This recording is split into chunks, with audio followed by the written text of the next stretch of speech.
Okay, so it's been announced that it's 10:30, and you all know that this is the Álamos History Association. I'm Pam Price, and I'm presenting today. At the end of my presentation, we have the opportunity for news of the community or announcements. This is the title of my presentation today: Cultural Loss and Change, Indigenous Mexican Artists under Spanish Rule, 1521 to 1600. Early in 2020, I read a review of a book about Latin American painting during the colonial period. The book was highly praised, and I ordered it. Next. Next. Painting in Latin America deals with colonial Mexico, known as New Spain, and the Viceroyalty of Peru. The book has a chapter focusing on indigenous art and artists in New Spain between the Spanish conquest in 1521 and 1600. Next, Errol. The chapter deals with central Mexico, the area which was the center of the Aztec Empire and then of the Spanish colony in Mexico. Here we get insight into an aspect of indigenous culture and accommodation to Spanish rule in the very early colonial period. I rely heavily on this chapter, which was written by Eduardo de Jesus Douglas. Douglas uses the term pre-Hispanic to refer to culture and history before the conquest of Cortez and his men. I'll begin as Douglas does, with a quote from a Franciscan missionary known as Motolenia. Next. He arrived in New Spain in 1524, just 3 years after the conquest. And he wrote about 16 years later, talking about Indian artists, indigenous painters. Quote, "Since the Christians came, many great Indian painters have appeared. After examples and paintings from Flanders and Italy arrived, which the Spanish brought, there is no altarpiece or painting, however good, that the Indians do not reproduce and copy perfectly, especially the painters of Mexico City. Before, the Indians only knew how to paint a flower or a bird or make grotesque decorations. And if they had to paint a man or horse, they made him so ugly he resembled a monster. Now the Indians make paintings as good as those of Flanders." The Franciscan monk expressed common Spanish criticisms of pre-Hispanic painting. Franciscans, along with other monastic orders, were early the main patrons of indigenous artists, since painted images were used as tools of Christian conversion. Conversion to Christianity, of course, served as justification of Spanish rule. So the mendicant orders had a lot of leeway during much of the 1500s. But the fate of indigenous traditions artists was more complicated than Motolenia's observations would suggest. There are examples of indigenous painting from the period shortly before the conquest. Next, Errol. And next. That's the close-up of the one we saw before. And next.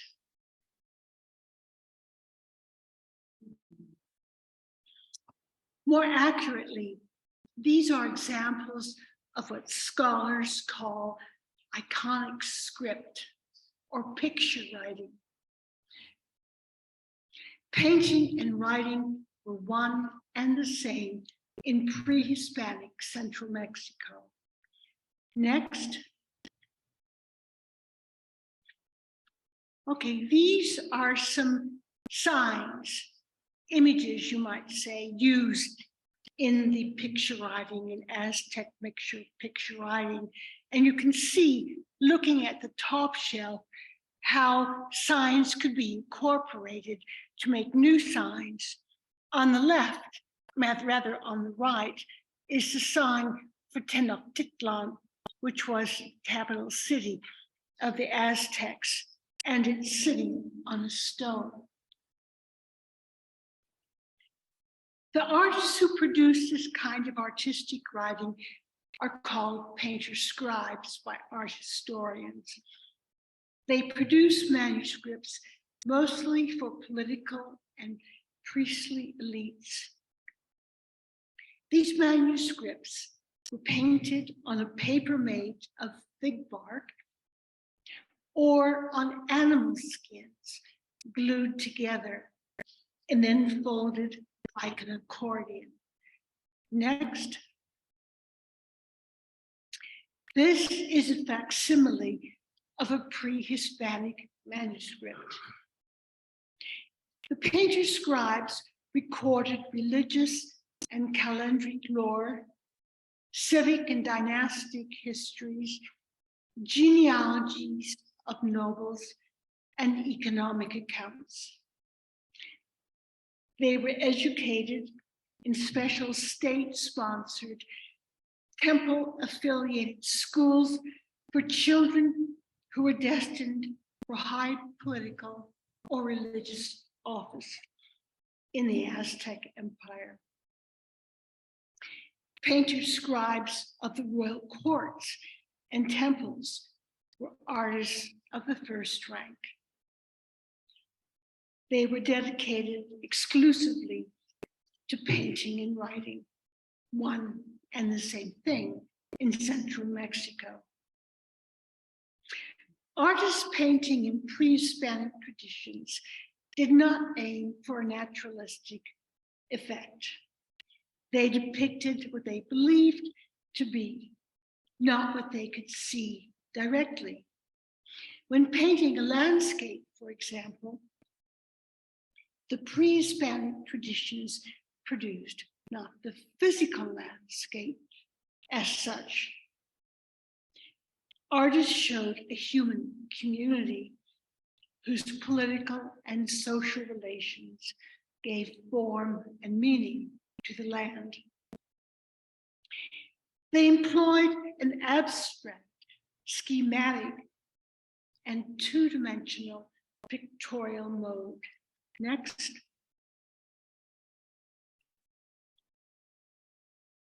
An even black line delineated the separate components of each figure or object and areas of solid flat color. Painters did not model what they depicted through variation in tone or values of light and dark. Proportions and scale were not naturalistic. The perceived importance of an element determined its size. Here is picture writing produced in about 1520, before the conquest of the Aztec capital city, but during a period when conquistadors were staying in the city. Next.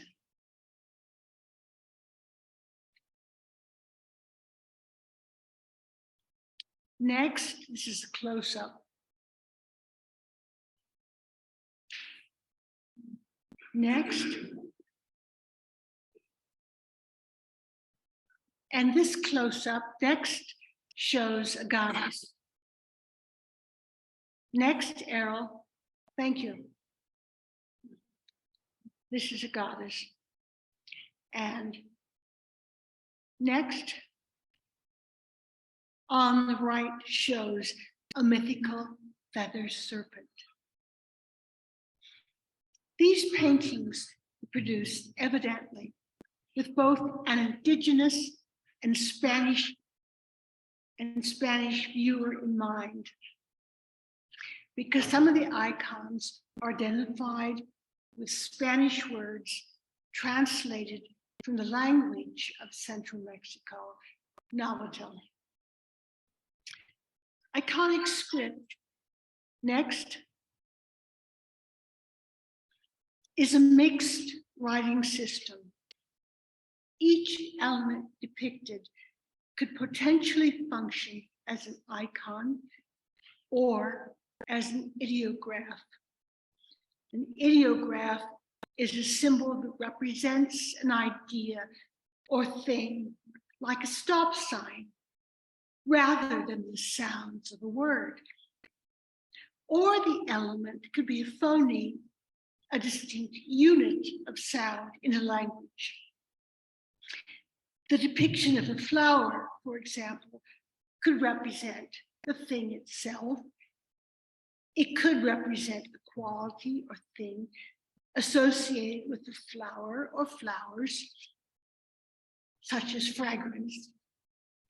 Or it could represent the sound or part of the sound for the word or flower. The painter scribes translated the natural world into a series of marks, patterns, and colors, and at the same time represented or cued language. After 1521, painter scribes continued to produce iconic script manuscripts. These artists and their books were sources of knowledge about indigenous society and were potentially of use to the new rulers. Painter scribes, therefore, were among the indigenous elites which the Spanish state and missionaries concentrated on converting and co-opting into the imperial endeavor. These iconic script manuscripts furthered the Christian and colonial projects. They offered the Catholic Church and the colonial state tools to understand and to police and control their new subjects. But painter scribes also checked Spanish aims because they produced for the native aristocracy and communities as well, and kept the indigenous past alive. Tragically, of the manuscripts painted after 1521, only a handful escaped the destructive forces of war, colonization, and Christianization. Other types of indigenous art included murals. Next.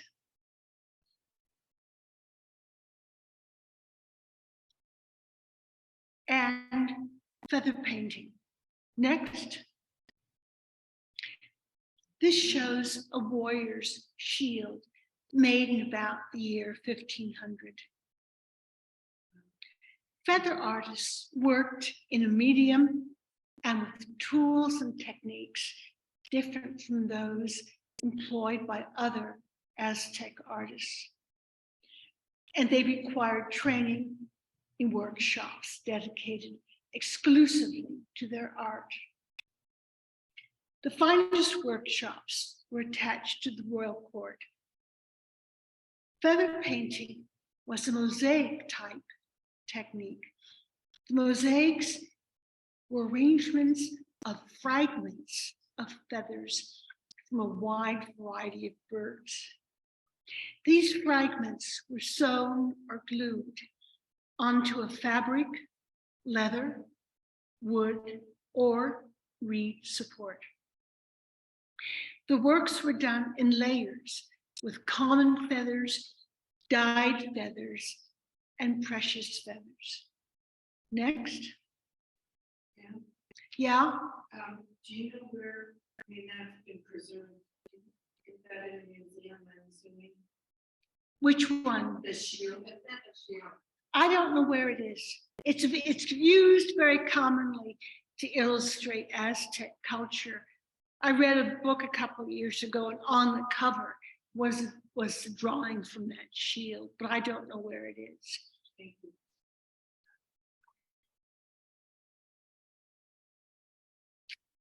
This slide is from the post-conquest period, but I use it because it shows mosaic effect. The Spanish appreciated feather painting, and the missionary orders commissioned feather and mural works to decorate the chapels, churches, and monasteries rapidly being established. These works were Christian themed, like the feather painting shown here.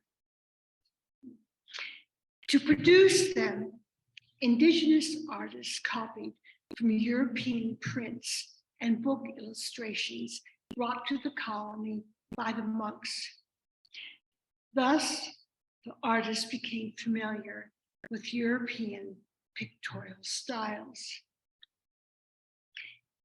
Fairly soon after the conquest, to varying degrees, they assimilated the rudiments of these styles. Next. This feather painting is entitled The Mass of St. Gregory. Gregory was a 6th century pope. It's dated to 1539, 18 years after the conquest. While the 3 figures in the front show assimilation to European naturalism with shading to express volume, the close-up next. This close-up reveals clearly pre-Hispanic roots. The missionaries organized craft schools and workshops where Indigenous artists and artisans made objects needed to celebrate Christian Mass. They learned here how to create pictorial programs needed to communicate Christian doctrine across barriers of language and literacy. In these schools and workshops, as well as in colleges for noble and gifted Indigenous boys, painter scribes learned Roman alphabetic script. They and their monastic patrons would transliterate Nahuatl iconic script. Monastic scholars wanted to produce Romanized written Nahuatl texts to facilitate learning about the culture and society of the people they sought to convert. Next. Bernardino de Sahagún is probably the most famous of these scholar monks. He was a Franciscan monk who began compiling a multi-volume series called the Florentine Codex in 1547, and he worked on it until his death in 1590. It contains about 2,500 illustrations of Indigenous culture and history. Next. This is a page from the Florentine Codex. And on the right is text from Nahuatl, transliterated with Roman alphabet. Painters' scribes' roles as mediators and translators elevated them in the eyes of the Spanish. In the process of their cooperation with monastic orders, they became more closely tied to the written word, more closely tied to the written word than the painted script. European-born and trained artists, mostly Spanish, began to arrive in New Spain by the 1530s and in greater numbers after 1550. They founded workshops and guilds. The guilds were associations of artists and artisans who oversaw the practice of their art and craft and promoted the economic interests of their members. At the same time, in Europe, Flemish and Sevillian workshops began to export artworks to the Spanish colonies in the Americas, a trade that flourished. Thus, large-scale works, bigger than prints and print and book illustrations, large-scale works in European media and formats by trained European artists now became more readily available in New Spain. Next. This painting was one of the ones that was exported to New Spain. It was painted by a Flemish artist and it's dated to 1568. Next. Here is a high altar, which is found in Puebla, and it's dated to 1570. Next. Here's a close-up of the altar. These are all European artists. Yes. Next. That's the bottom of it. More effectively than prints and book illustrations, these works served as models for the indigenous painters and sculptors. Most of their productions, sadly, has not survived into the 21st century. But 16th century documents studied by art historians make clear that indigenous artists eventually worked not only in European styles, for example, in Christian-themed feather paintings and murals, but also in European media, like paint on canvas or panel, and formats, like altars. Whether self-taught or trained in a monastic school or Europeans' workshop, Native artists learned to make art from new materials and from old materials in new ways. They worked with new techniques and tools. Here are some examples of their work. Next. This is a mural at an Augustinian monastery in Hidalgo. It's called Saints and Augustinian Monks, and I'll show you 3 close-ups of it. So next, Errol, here's the top. Next.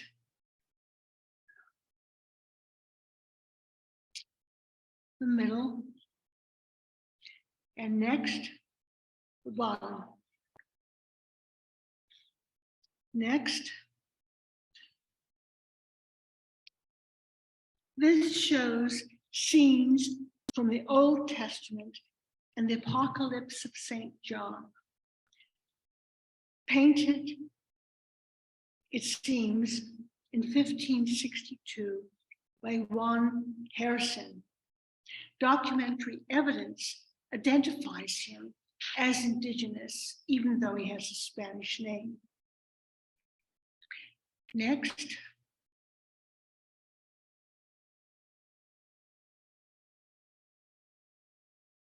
Next. These are two feather paintings. They're done either by Juan Batista or Juan Curias, or else they both worked on these paintings. It's not clear, but it's the Christ child lost in the temple and the Virgin looking for her lost child. It's not possible to put a date on it, but these two paintings came from Michoacan. Next. This feather painting is Christ Pantocrator, Christ Almighty, sometime in the 16th century. Next.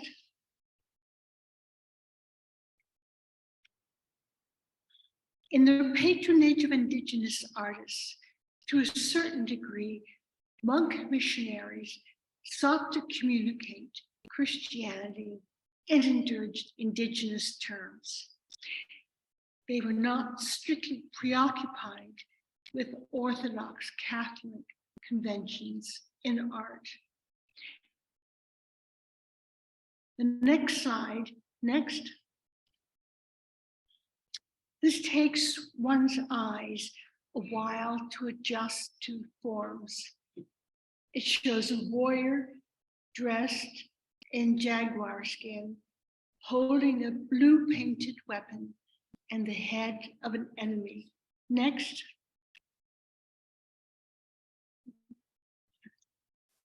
This jaguar warrior from about 1570 is found in a mural at an Augustinian monastery in the state of Hidalgo, just north of Mexico City.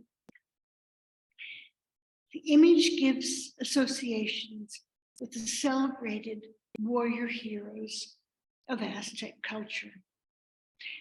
The jaguar warrior appears in a battle mural, which author Douglas notes, quote, weds pre-Hispanic Central Mexican warriors to European classical grotesque. The grotesque style, Google tells us, is characterized by fanciful or fantastic human and animal forms, often interwoven with foliage or similar figures that may distort natural into absurdity or caricature. The figure drawings then pre-Hispanic to European pictorial style. Scholarly opinions differ on the meaning of the battle mural. It has been read as both a Christian allegory, the battle between good and evil, and as an allusion to pre-Hispanic deities and cult that challenged the Christian message in Spanish rule. So the monks may have read its meaning one way, and the indigenous congregation may have read it in another. The battle mural was in the monastery church, the most public part of the Augustinian monastic complex. And it's painted in brilliant colors. The less public murals in the sacristy in the cloister were areas of restricted access. These were painted in shades of gray with white and black. Next.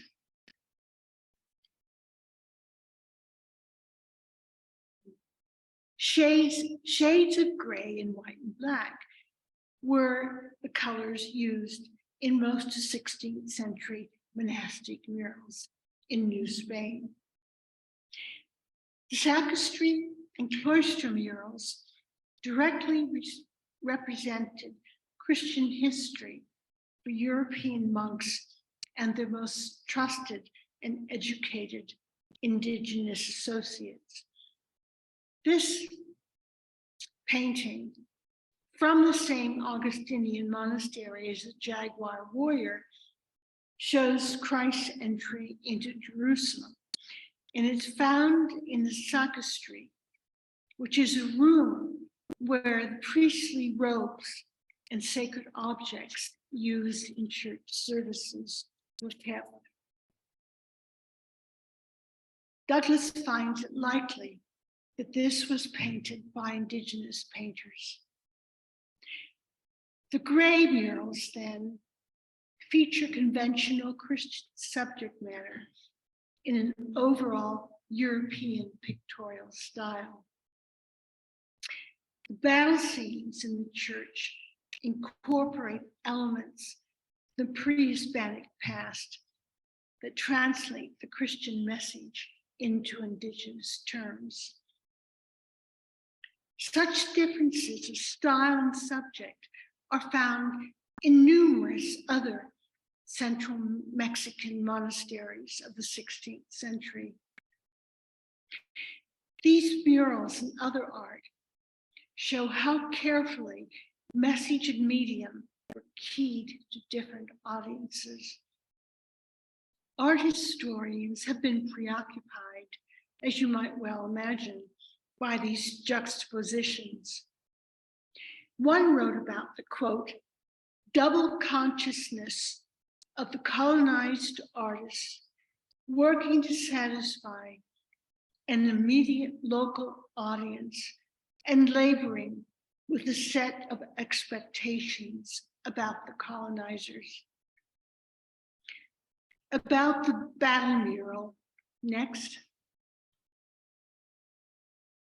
Douglas notes that the, quote, different stylistic and iconographic vocabularies are visibly joined together, two languages side by side. Between 1570 and 1600, feather paintings and murals became less common as forms of large-scale ecclesiastical decoration. They were supplanted by European-style oil and tempera paintings on canvas or panel, and by altarpieces combining paintings with gilded and colorfully painted wooden architecture and sculpture. Next. And here's a close-up. Next. This high altar is found in Oaxaca. The quantity and quality of iconic manuscripts declined after the turn of the century. So scholars cite 1600 as an approximate endpoint for painting styles and formats that derive directly from pre-Hispanic traditions. What were the main forces that Douglas thinks brought about this shift?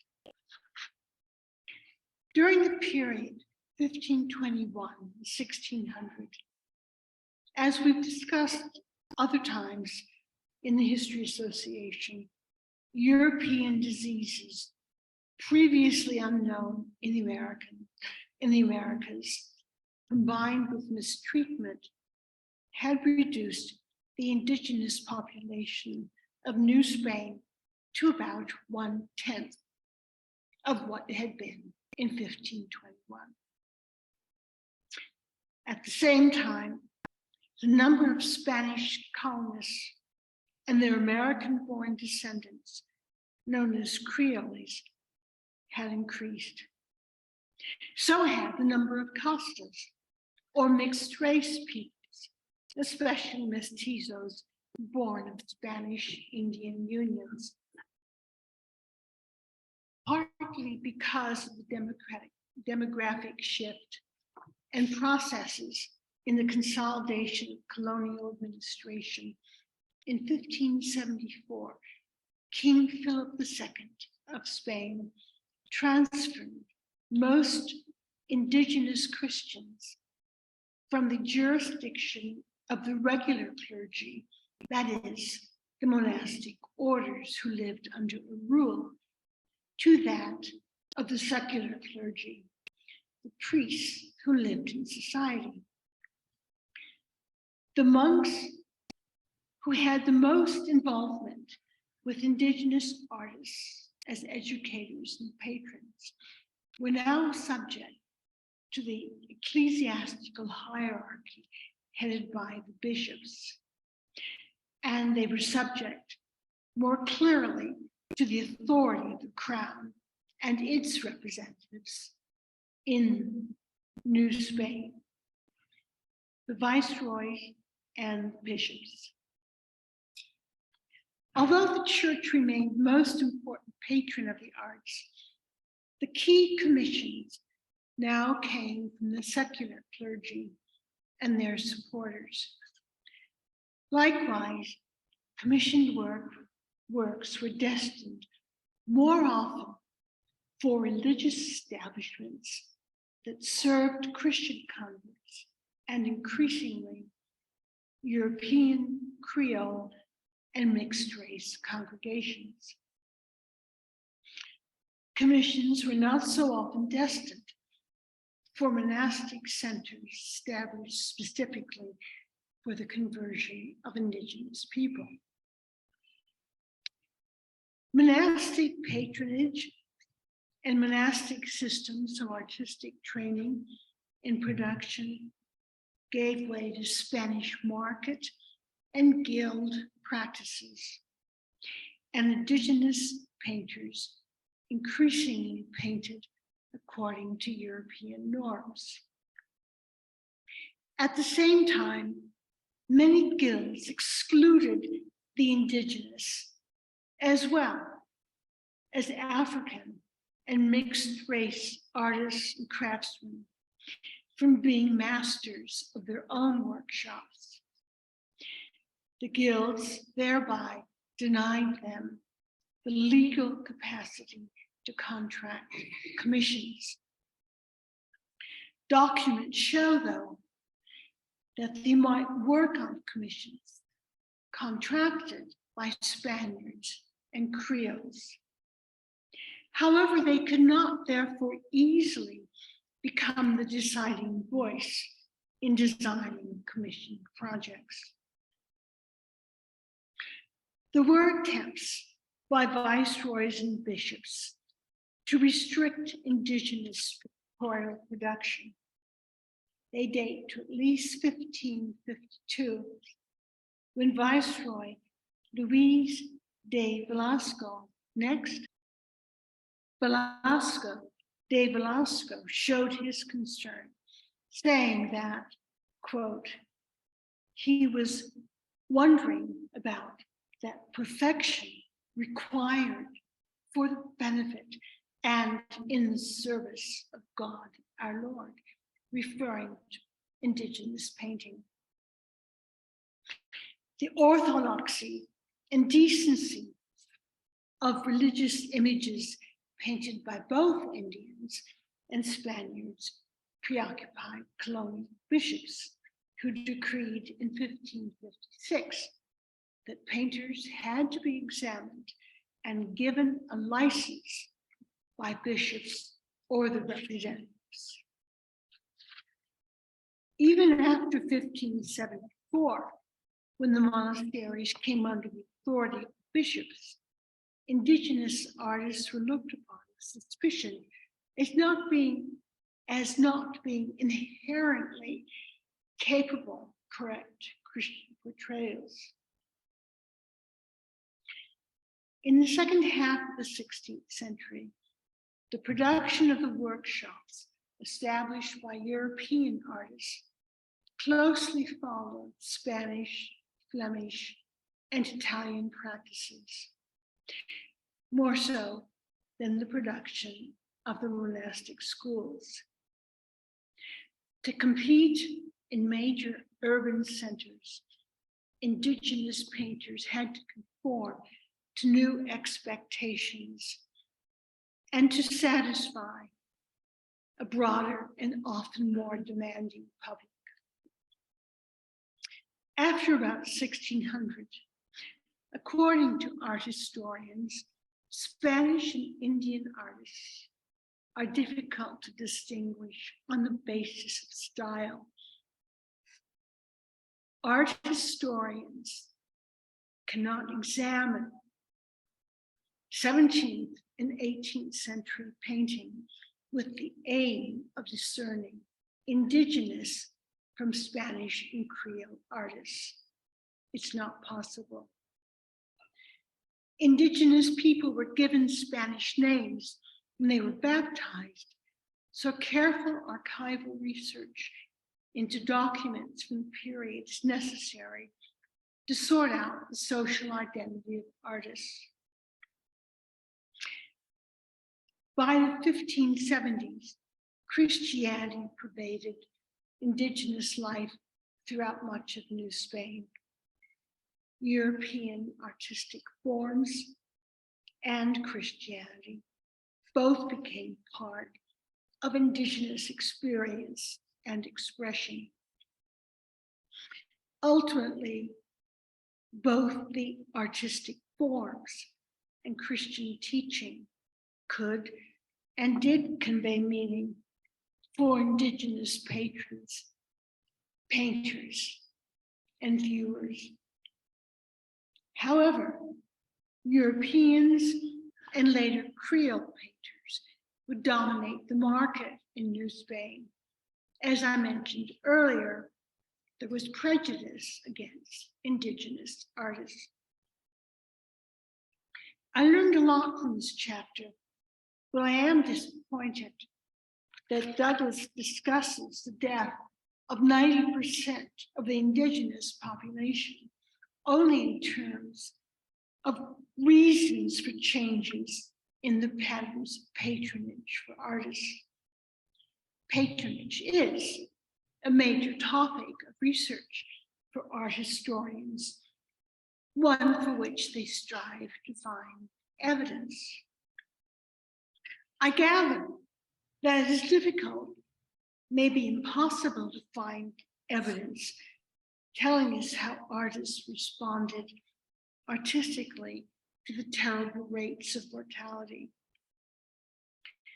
But I feel that art historians should use their knowledge and imaginations to speculate about the impact of the death of Indigenous societies on those that survived, at least in terms of changes in their religious beliefs and artistic expression. Next. Thank you. Oh, thank you, Pam.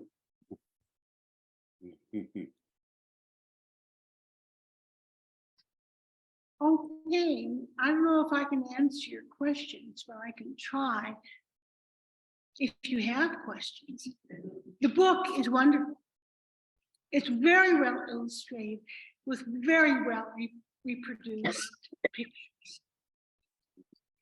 Well, Pam, I want to tell you that I have learned more about art history in this lesson than I did in I think my university courses. So thank you so much for bringing this. Oh, thanks, Carol. But there's a question back here. Yeah, I was curious where I could acquire a book. I ordered it through Amazon. Through Amazon, okay. It's big, it's heavy. And I bought a copy for my sister as well, because I thought she would like it. Is it a table-sized book or something smaller? It's like that, okay.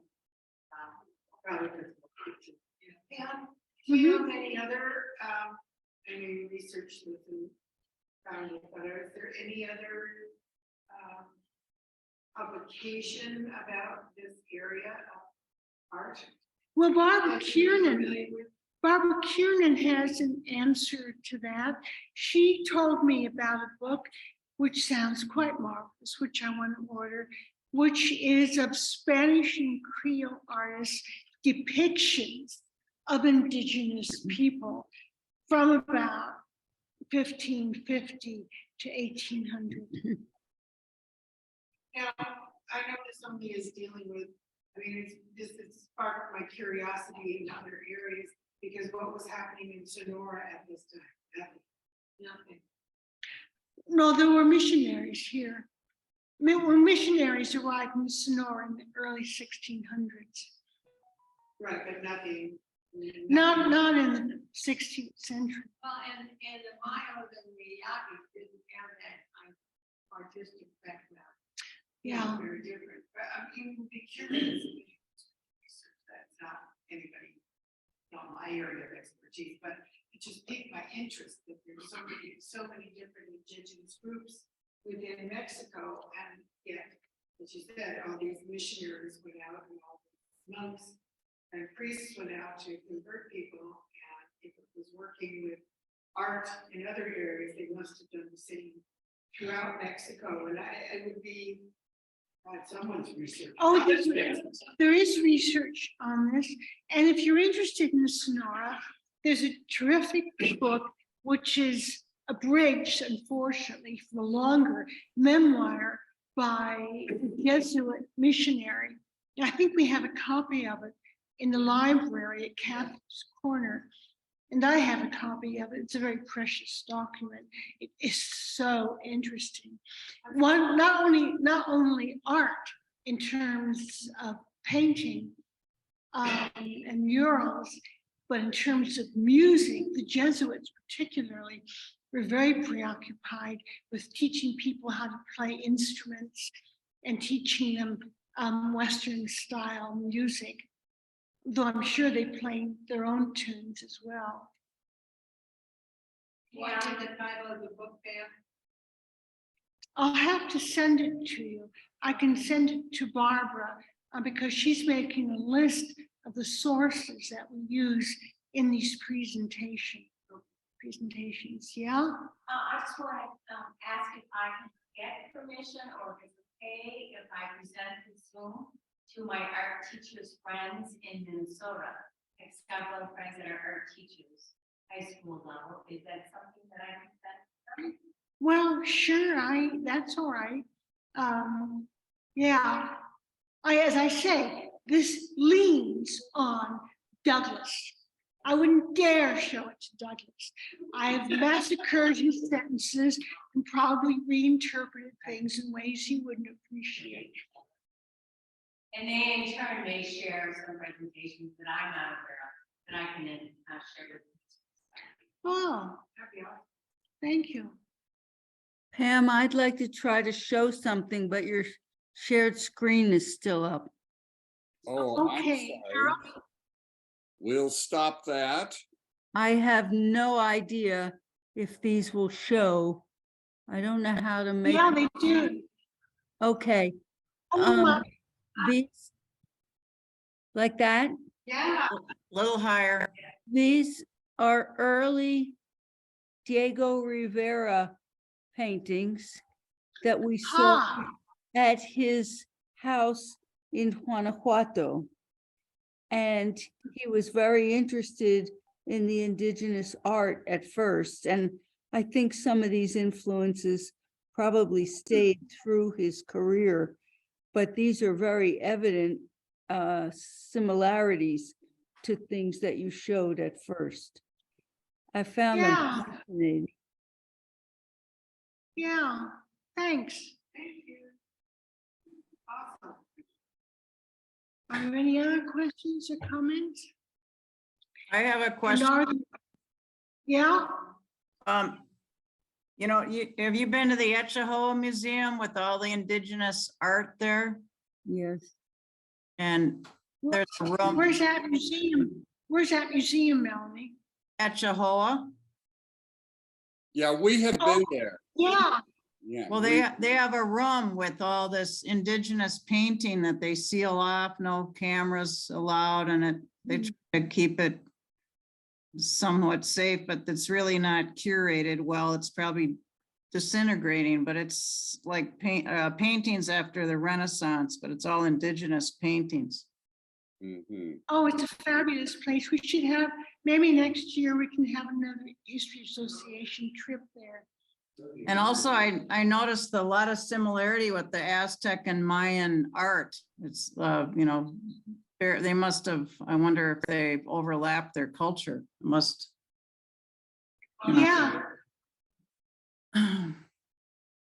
Yeah, Feathers, headdresses, the flat, you know, flat drawings of the people, and it's very, very similar. yeah, Douglas said that he was going to focus in his chapter on Central Mexico and not talk about the Mayans, but the Mayans also had a picture script system, I believe. Yeah. Mhm. Right. Okay, are there any announcements? Any news of the community?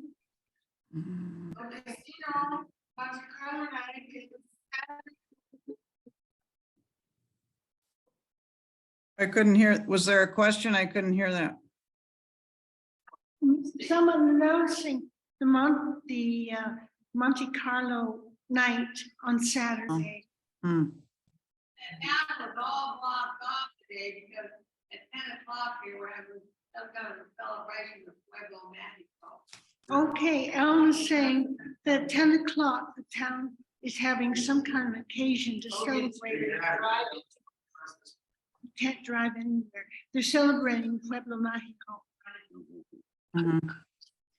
Do you know if that means they're reinstating it, or like, do they have to go through a process every few years to get another designation? Okay, yeah, A few years ago, about Pueblo Mágico, the Pueblo Mágico came to Álamos and said to tourist agencies and other dignitaries that Álamos had better step up their game, because when they came to town, they only found about an hour and a half, 2 hours worth of fun things to see in Álamos, and that we were in danger of losing our status. And so a lot of ideas came up. One of them was planting all of those flowers in the town. Huh. And a lot of hardscape, which means the water is going to the ground anyway. That was some year that was pretty close, that 4 or 5 years ago. And maybe today is validation that we're maybe more interested now. I don't know how that is, but we are more interested now than we certified. okay. I, Oh, well, thank you. yeah.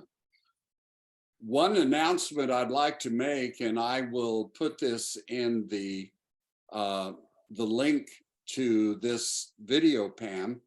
Juan Carlos Holguin Balderrama, Dr. Balderrama, gave a presentation last week in Scottsdale on the history of Álamos. And I did a video of that, and I have it up on our website, and I'll send a link to it. I didn't want to put a link thinking that some people might go to that rather than our Zoom link. But when I'm sending a link to your presentation, Pam, I will include a link to Juan Carlos's presentation. And they had a big crowd, and it was very well received. And was there simultaneous translation of some sort? It was kind of interesting in that way. He spoke in Spanish. Renee Bermudez, who's a part of the Scottsdale committee, translated parts of it, but his PowerPoint was all in English. So you could follow along from the PowerPoint in English to what he was saying in Spanish. So I think it's very easy to follow. Renee wanted to know if we needed to translate, you know, each section, but I think it's very easy to follow. And I'll give you that link to all of them. Great, thanks. Thanks. Okay, bye, thanks, Errol. Okay, Bye. are we ready to close the meeting? Ready to close the meeting. Okay, I'll close it and I'll see you all next week. Okay. Great, bye. Goodbye.